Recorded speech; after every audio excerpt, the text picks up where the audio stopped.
guys, and welcome back. There is a lot of new stuff going on. First off, I apologize sincerely for having missed last week's video. There was just a lot going on in life and Friday just wasn't gonna happen. Second, I got this beautiful new camera. My brother got me a Canon T4i, which I am eternally grateful to him for. And third, we are sitting in front of a new background just because with the new camera I just wanted to bring a little change to the scene. So that's what we have going on, and given this lovely new camera change, I thought that that would be appropriate to talk about wedding photography and videography and how to choose the right one. So I have some tips for you on that, and let's get started. My first lesson is one that I've said in just about every video, but it's just to do lots of research, which, you know, I would think that you would know that you're supposed to do lots of research, but I think people underestimate just how much effort they have to put in. I mean, not all photographers provide the same packages, not all photographers cost the same, not all of them have the same style, and it's gonna take a lot of effort to kind of figure that out. You're probably gonna have to do a lot of research out on Facebook and online and taking recommendations from friends and getting kind of your own testimonials. Like, it's gonna take some time.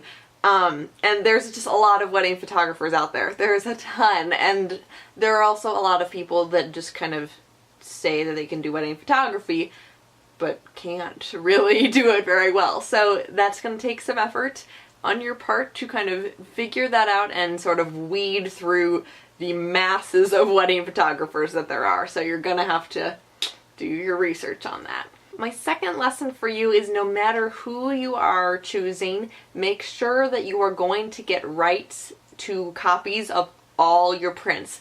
This is something that didn't used to be a thing in wedding photography. It used to be that you would have to go into the studio and you would get, you know, you'd have to purchase basically individual prints of the photos that you wanted. That is not the case anymore, and good wedding photographers will give you all your images.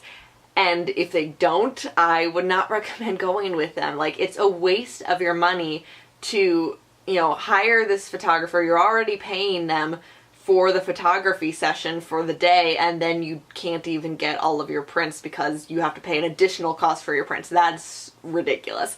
So yeah, just make sure that you're gonna get rights to all of your photos. Usually they'll give it to you on a disc or jump drive or whatever, and then you'll just have them, and then you can use them, you know, on your Facebook. You can get as many prints of them as you want. But yeah, at least you can do what you want with them. If you want a lot of prints for one picture but only none, you know, of another, that's fine. If a family member wants prints, you can just go to Walgreens and get it for them. Like, it's not this pressure situation of I have to figure out right now how many prints of this I want and then I can never get my prints again. Like, you should have the rights to all of your prints, so just make sure that that's a question that you ask your photographer. My lesson number 3 is not to choose a friend out of guilt, which is really, really difficult actually for me, just because I am personal friends with a lot of wedding photographers, and so like when I get married I honestly don't know who I'm going to choose. But it's just one of those things where you can't pick someone because you're friends with them. Like, this is your wedding.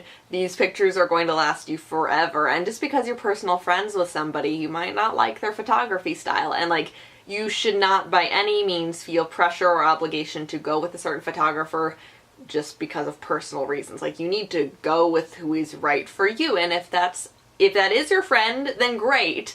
But if it's not, like, don't feel the pressure. Like, you should not have to feel that, and it is a difficult thing, and I understand it completely, but you know, so many people are like, oh, well, my cousin, you know, does photography, so I'll just let him do it, you know, or, you know, there's a lot of situations that could come up, but just choose who's right for you.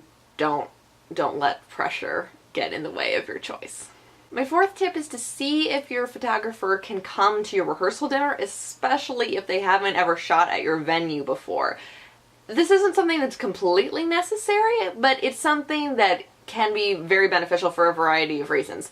For one, just having your photographer getting to know your family members ahead of time before the wedding can be really helpful. Like, they'll already know kind of who they need to get pictures of. You know, they'll know how your ceremony is going to go, like, which is really helpful in photography, like knowing what the order of events are going to be. That can be very important. And, you know, just in general, kind of getting the feel for the space, where shooting at different angles, you know, it's going to be helpful for them. And I think that if they have the time to do it, they would appreciate it. And especially if they have never been to your venue before or have never shot at your venue before, getting a feel for the space can be just really beneficial for them. So like I said, not something that is completely necessary, but something that I think both parties can appreciate the value of. And my last tip is to think about the overall feel of your wedding before choosing a photographer. A lot of photographers have different artistic styles. I mean, photography is an art. That's just how it is. And yeah, just in general, like thinking about how you want your wedding day to feel and how you want to remember the day is going to be really important before you choose a photographer or a videographer, either one really. I mean, a lot of, you know, people edit their photos in a way that's more dark, or some people do more of an overexposed thing. Some people edit to put kind of weird, like, vintagey filters over it. Like, knowing how your photographer edits their photos and shoots their photos ahead of time, like, is gonna be helpful in choosing, because you don't want a bright, bubbly day and then, you know, all of your photos are like really dark and like moody.